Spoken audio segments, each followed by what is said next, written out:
Good afternoon from the KUOW newsroom. This is Seattle Now. I'm Paige Browning with a roundup of today's top stories. It's Thursday, July 30th. In breaking news today, Seattle's police chief is out.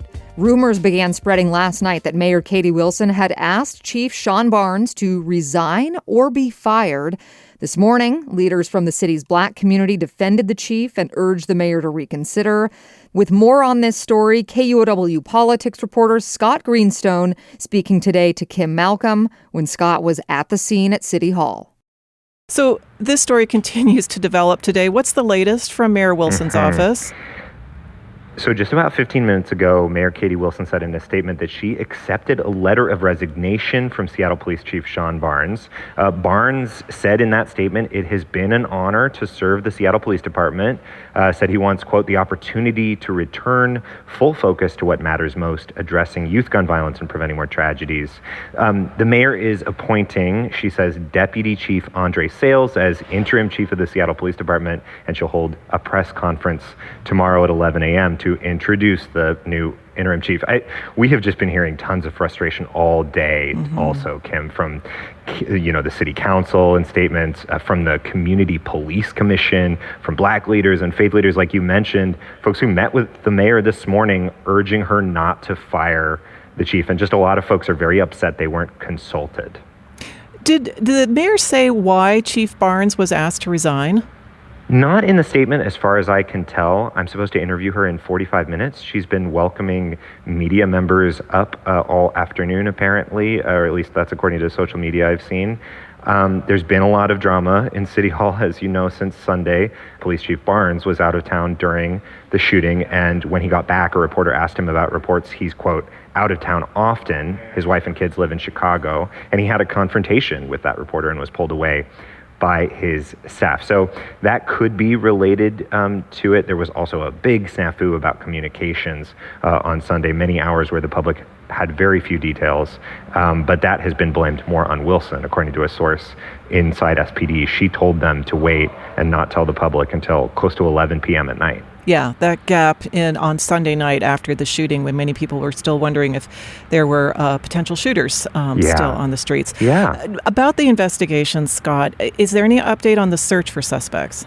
There was a 15-year-old who was arrested for his suspected role in the shooting. He's been charged with first-degree assault, for firing multiple times into a crowd, and second-degree unlawful possession of a firearm. He had an illegal ghost gun, which is an untraceable firearm assembled from individual parts with an extending. But there were other guns that were used that haven't been recovered, and possibly multiple suspects are still at large. And what are we hearing from city council members today? We're hearing a lot of frustration over the vagueness of the announcement. News of this move started swirling 24 hours ago. Councilmember Maritza Rivera said in a statement just this afternoon, this is unacceptable. She called it impulsive and reckless, and said the mayor's, quote, lack of experience and her incompetence have led to poor decision making that puts the safety of our communities at risk. Rivera is often at odds with the mayor, so I was more surprised to see a comment from someone who's probably her biggest political ally on this council, and that is Alexis Mercedes Rink. She said she was disappointed that she found out about the dismissal from reports on social media and didn't get an update from the mayor until mid-morning today. She said we have to work together. Just a lot of chaos over here. Scott Greenstone talking with Kim Malcolm. This is a developing story, and we'll have more coverage online at KUOW.org. And we'll cover the news conference from the mayor tomorrow at 11. Our newsroom continues to follow the investigation into Sunday's shooting at Seattle Center. 2 new court dates are on the books for the 15-year-old suspected of involvement. Today, King County Superior Court scheduled a status conference in the case for October 8th and a hearing on whether to move the case to adult court on November 9th. The unnamed minor has been charged with a single count of assault in the first degree and unlawful possession of a firearm. A juvenile probation counselor has also been assigned to the teen. The Seattle Police Department has opened a tip portal for people to submit information on Sunday's deadly shooting. They're asking people to share photos and videos of the minutes leading up to the shooting or info about suspects. The tip portal is available through SPD's website. A crowd gathered for a silent vigil at Seattle Center last night to honor those killed on Sunday. Casey Martin was there. This was the second vigil this week at the spot where 3 people were killed Sunday and several others shot and injured. People left flowers, candles, and notes for the victims. Ethan Jake was at the Bite of Seattle on Sunday when the shooting happened.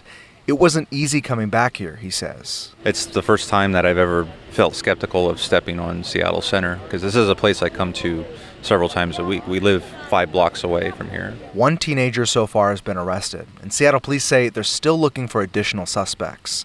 Jake and others at the vigil say it was important to come together Wednesday night at a place he visits often. Seattle Center in Queen Anne, where I live, it's still the same neighborhood I will always know it to be. A place that's safe, but I do wish we could do better. Family members of the victims were also here. Some left photos of their loved ones next to the candles. At Seattle Center, I'm Casey Martin, KUOW News.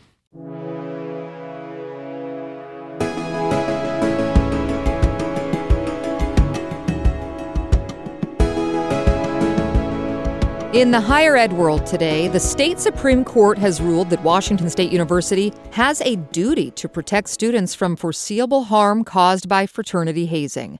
Noelle Gasca reports. Jolene Houtz's son, Sam Martinez, died of acute alcohol intoxication during an Alpha Tau Omega fraternity event involving hazing in 2019. In 2022, a judge dismissed Houtz's case against the university. An appeal court reversed that decision. The Supreme Court upheld that ruling. Houtz says it's been a long wait for justice. We've never had one moment in front of a jury to have them make a decision. And this is that moment, and it feels right. A jury trial comes next, but that could take a year. The timing of today's decision is coming at an important time, Houtz says, as students get ready to go back to school. Noelle Gasca, KUOW News. Another hot topic today, the Seattle Storm is responding after an incident involving co-owner Celeste Keaton. The WNBA has suspended Keaton from attending the team's next 5 home games after she allegedly got into a confrontation with 2 Indiana Fever fans at Tuesday's game. ESPN reports that Keaton used some expletives toward fans holding up signs for Fever guard Sophie Cunningham, who's outspoken about opposing trans equality in sports. The Storm say in a statement, everyone who attends a Storm game deserves to feel welcome. Before this game and this flap, the Storm had also posted a photo depicting a message in support of trans rights written on a player's shirt. Well, it sounds just like summer in Seattle today. The roar of jets is back as the Blue Angels get to practicing. The Boeing Seafair Air Show happens tomorrow through Sunday with the main event at Genesee Park. The Blue Angels, flown by the U.S. Navy's Aerial Acrobatics team, practiced twice today, and they fly again at 3:30 p.m. over the next 3 days. Judges and lawyers end our show today. You have until Tuesday to cast your ballot in the primary election. And the contests that could bring some big changes are the races for Supreme Court seats. State government reporter Sarah Mises-Tan has more. The races this year are so high stakes for 2 reasons. One, a majority of Supreme Court seats will be up for election this year, which means voters will have a chance to shape the majority voice of the court, which is a really rare opportunity. Secondly, whoever is elected this year will likely be the court that will see a challenge to the controversial millionaires tax come before them. They'll decide the constitutionality of this tax, which is why we'll likely see quite a lot of money being put into these races, especially as it gets closer to November. Sarah Mises-Tan reporting. Also on the ballot, the battle for District 5 on the Seattle City Council and races for both Congress and the state legislature. The top 2 candidates in each race will square off in November. Ballots are due by 8 p.m. next Tuesday. And finally, practicing law before passing the bar. Washington's 3 law schools are asking the state's highest court to let their graduates skip the bar exam and begin practicing law. That's after the State Bar Association canceled the exam this week, which only happens twice a year, blaming technical issues in Yakima. That left 645 law school graduates in the lurch. The law deans at Seattle University, University of Washington, and Gonzaga University are asking that their grads get diploma privilege. Next time on Seattle Now, it's Casual Friday. And with the Blue Angels overhead year after year, we had to get our guest's opinion on them. Yay or nay on the Blue Angels? Geraldine? All right, locking you in on that. And how about you, Andrew? Hear that and more tomorrow morning. That's all for today from the KUOW newsroom in Seattle. Our producer is Andy Hurst, and I'm Paige Browning. Seattle Now and KUOW are members of the NPR network. See ya.